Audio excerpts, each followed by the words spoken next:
Hi, my name is Terry Ellen Cross Davis. I'm a poet, I'm a mother, I'm a wife, and I'm the poetry coordinator for the Folger Shakespeare Library on Capitol Hill. I'm really glad to join you today to share some old work and some new work.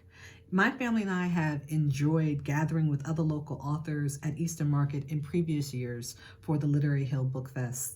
So I am thankful to them that even with this pandemic, they are keeping the literary fires alive, and I'm sending you warm, healthy wishes from our house to yours. The first poem I will read is from my first book, Haint, and it's called Let Down. The books say that milk let down feels like pins and needles, but when you're pumping at work, it's more like lungs constricting under the crush of chlorinated water. You know, God willing, when she's 16 or 25, you'll never be this essential again.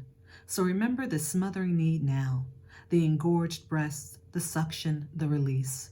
Know the ache swelling and flowing from you is caused by your hands cradling plastic bottles, that your warm, twisting baby is elsewhere, away from you. Know the sadness will threaten to sweep you under each time you take out the pump, and you can't swim away from it. You must do this for her. You must stay. You must drown. So that's a poem about nursing, and I had the privilege of nursing both my children because I had an office at work and a refrigerator. And I hope that any mothers out there who want to nurse their children can also be afforded those items so that they can keep that bond and keep creating healthy children. So this goes one step further. This is Co-Sleeping is the name of this poem, and it's from my second book, which will be out next February from Mad Creek Press. The book is called A More Perfect Union, and it's the 2019 Ohio State University Charles B. Willer Poetry Prize winner. This is called Co-Sleeping. Years from now, when they are teens, out studying the art of lying, I am told I will treasure this imperfect sleep. 2- and 4-year-old feet in my back and stomach, soft bodies fattened by my milk, such slight impressions they make on a queen-size mattress. My weight, a well, sinks them closer. I breathe in the stupor of their sweet, wrought breath. My children are alive. I taste the words, lull them in my mouth like a chewed pacifier. Each petite exhalation secure knowledge.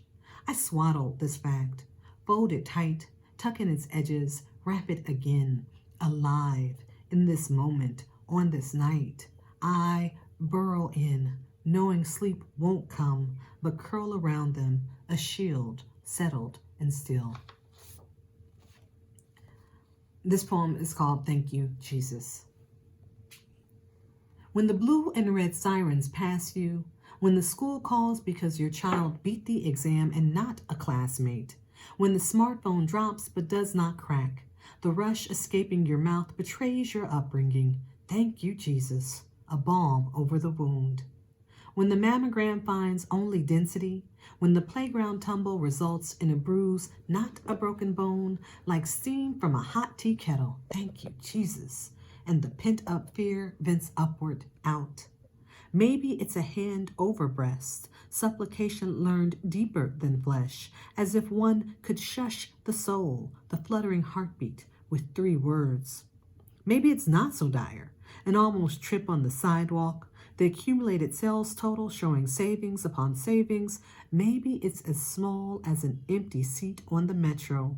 Or maybe, thank you, Jesus, becomes the refrain every time your husband pulls into the driveway, alive and whole, and no one has mistaken him for all the black scary things. You mutter it, helpless to stop yourself from the invocation of a grandmother who gave you your first Bible.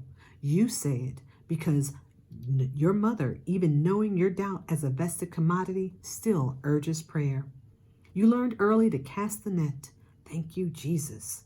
And it's a sweet needle that gathers the fraying thread, hemming security in steady stitches. From birth, you've heard this language. As an adult, you've seen religion used nakedly as ambition, yet this sacrifice of praise still slips past your lips, this lyrical martyr of your dying faith.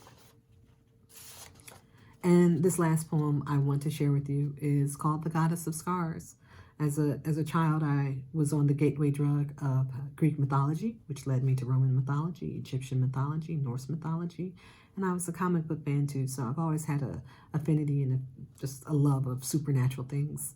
So why not make your own goddesses? And so The Goddess of Scars is the poem I end with. I mark you with melanin, a crosshatch of collagen, better the scar than the loss of limb, better the clean line, raised itch, festering wound, beckoning death. My apostles, my keloids, my atropic, my contractures, my hypertrophic response, each a love I bear to the mammal of you, the ruptured vessel, the broken endermis. Consider my evolution a song to survival. Consider cereals my priests, their work a ladder of prayer, each stitch an epistle. I grieve to see you separate from yourself. My atonement is a bridge to build you back together. While you can never be born again, you can recover. Each time I sign you, witness the parable of action and consequence.